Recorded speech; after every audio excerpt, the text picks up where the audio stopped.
Napoleón Bonaparte una vez dijo que sin justicia solo hay divisiones, víctimas y opresores. Y la realidad es que no solo las personas somos los únicos sujetos susceptibles de justicia. Una vez estudiado el contexto del derecho internacional público, es de conocimiento que los estados también son sujetos de derecho, por lo cual también tienen la cualidad de ser parte del sistema judicial a nivel internacional.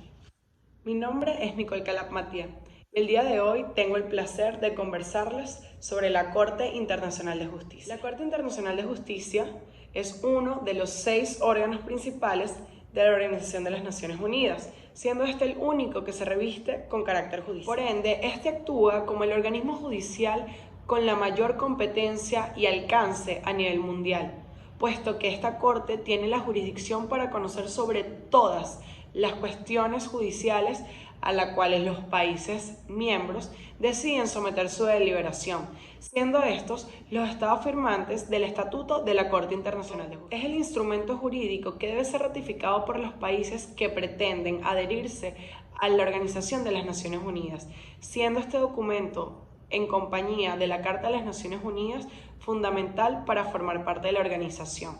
Actualmente son 193 las naciones que reconocen la autoridad de la Corte Internacional de Justicia. Es importante destacar la doble función que tiene esta Corte Internacional de Justicia,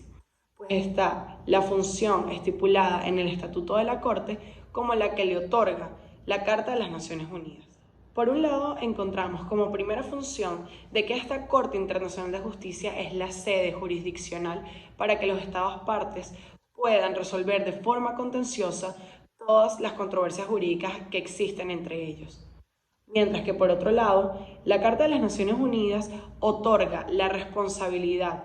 de ser el órgano emisor de opiniones jurídicas sobre aquellas consultas que se le efectúen los demás organismos del sistema de la Organización de las Naciones Unidas sobre cualquier incógnita que requiera de una respuesta jurídica brindada por el órgano principal judicial de la Organización de las Naciones Unidas. Profundizando en la función de órgano jurisdiccional de la Corte Internacional de Justicia, es importante conocer ¿cuáles son los sujetos de derecho internacional que pueden ser parte dentro de las controversias que se presentan ante la Corte Internacional de Justicia? Por lo tanto, de conformidad con el artículo 34 del Estatuto de la misma Corte, el cual prevé que solo los Estados podrán ser parte en los casos contenciosos ante la Corte, se deduce que solamente son los Estados quienes pueden presentar los casos. En consecuencia, la Corte no podrá considerar controversias entre un Estado y una organización, ni entre dos organizaciones internacionales, y mucho menos podrá ocuparse de las solicitudes que reciben la Secretaría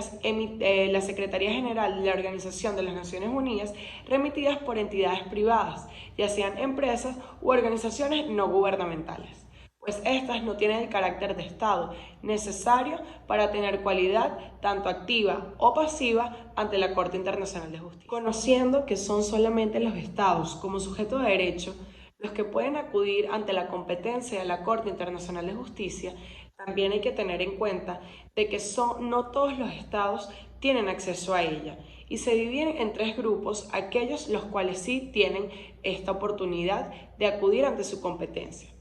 divididos en las siguientes categorías. En primer lugar, debemos reconocer de que todos los Estados miembros de la Organización de las Naciones Unidas que al ratificar la Carta de esta organización aceptaron sus obligaciones y pasaron automáticamente a ser parte del Estatuto de la Corte Internacional de Justicia, que a su vez forma parte de anexo de la Carta de las Naciones Unidas. En segundo lugar, se encuentran los Estados que hayan pasado a ser parte del Estatuto de la Corte aun cuando no sean miembros de las Naciones Unidas, como por ejemplo Suiza o Palestina. Y en tercer lugar, como última circunstancia, la Corte Internacional de Justicia también podrá conocer de aquellos casos en los que estén involucrados Estados que no hayan suscrito el Estatuto de la Corte Internacional de Justicia y que no sean miembros de las Naciones Unidas, siempre y cuando hayan depositado ante la Secretaría General de la Organización de las Naciones Unidas Una declaración que reúna los requisitos establecidos por el Consejo de Seguridad de este mismo organismo, en cuya virtud acepten la jurisdicción de la Corte y se comprometan a dar el cumplimiento de buena fe de sus decisiones. A nivel contencioso, la Corte Internacional de Justicia divide su procedimiento en 4 fases. La primera siendo la fase de conocimiento de la causa, donde realmente es una fase preparatoria para que las partes, o mejor dicho, los estados que van a acudir ante la jurisdicción de la Corte puedan preparar con fundamentos los alegatos a ser presentados ante la Corte Internacional de Justicia. En segundo lugar, se encuentra la fase preliminar. Es la fase en donde los magistrados en audiencia oral y pública escuchan los alegatos de las partes y estos deciden cuáles van a ser los límites de la controversia. En tercer lugar, se encuentra la fase de sustanciación, la fase en la cual se evacúan los medios de prueba que hayan sido promovidos por los estados, además de buscar otros recursos que consideren los magistrados de la Corte para esclarecer la verdad sobre los hechos. Finalmente, la cuarta fase es la fase de valoración y sentencia. Es la fase de deliberación mediante la cual, en consenso, los magistrados de la Corte Internacional de Justicia llegan a una decisión y dictan un fallo a favor o en contra de las partes que se encuentran en controversia. Igualmente, es sumamente importante destacar el procedimiento que se destina para la emisión de las opiniones consultivas. Este es un procedimiento mediante el cual